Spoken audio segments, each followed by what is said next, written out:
LBC radio star Tom Swarbrick certainly didn't mince his words when he shut down one enraged caller live on air.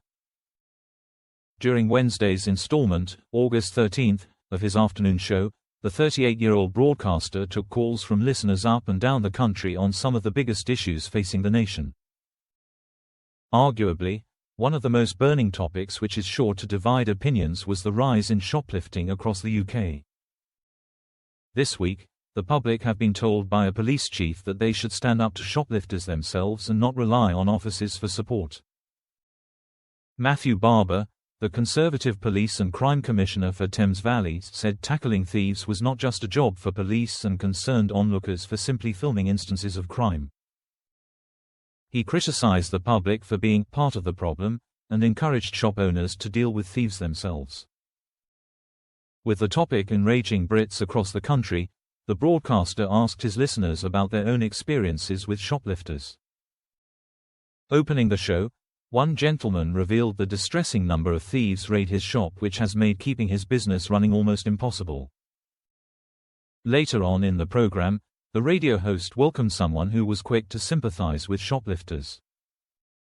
Sympathetic caller Lisa wasted no time in sharing her disappointment with the broadcaster on the airwaves after he branded petty thieves scumbags. He began, "What would you describe them as, these shoplifters?" "I would describe them as people," she replied, to which he bluntly asked, "Are you a shoplifter, Lisa?" Although the caller refused to answer the question, she hit out at the presenter for dehumanizing people. She fumed, "Fancy calling human beings scumbags. I think that's very out of order.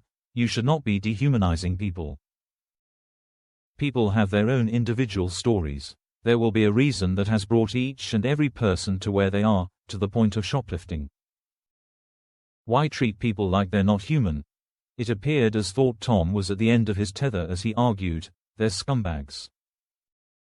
Did you not hear that bloke? About how he's struggling to run his business. About how he's trying to put things together every month to keep it running, and he is prevented from doing so week after week, maybe day after day, by absolute scumbags who go and nick stuff from his shop knowing that it's costing him. How can you not see that's a problem?" Once again refusing to answer his question, she instead attacked the radio station for not discussing crimes made by rich individuals too. Lisa insisted, "When LBC focuses as much on crimes by governments, crimes by the rich, as they do on shoplifters, maybe then it'll get excited about shoplifting." Bringing an end to their conversation, Tom concluded, "You don't see it as a problem. You don't see it as an issue. You're whatabouteering shoplifting because there are crimes committed by rich people too. Come on, Lisa, this is ridiculous." It didn't take long before listeners flooded to X, formerly known as Twitter, to share their thoughts online.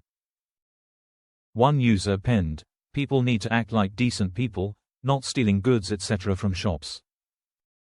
Another agreed, "I think even Tom is sick of this nonsense," as a third echoed, "This is why the world is going mad, because people are sticking up for the bad guys all the time." A fourth chimed in with, "Of course there are people who shoplift because they're desperate. But the majority do it because A, they know they can get away with it, and B, because they don't care about society's rules." Meanwhile, some argued that there is a time and place for shoplifting when times are desperate. One user argued, "Poverty leads to thefts as people can't afford what they need." The media point out that pharmacies are being targeted because they have baby food and painkillers. Perhaps if we taxed the rich and gave to the poor, they wouldn't need to steal essentials to live.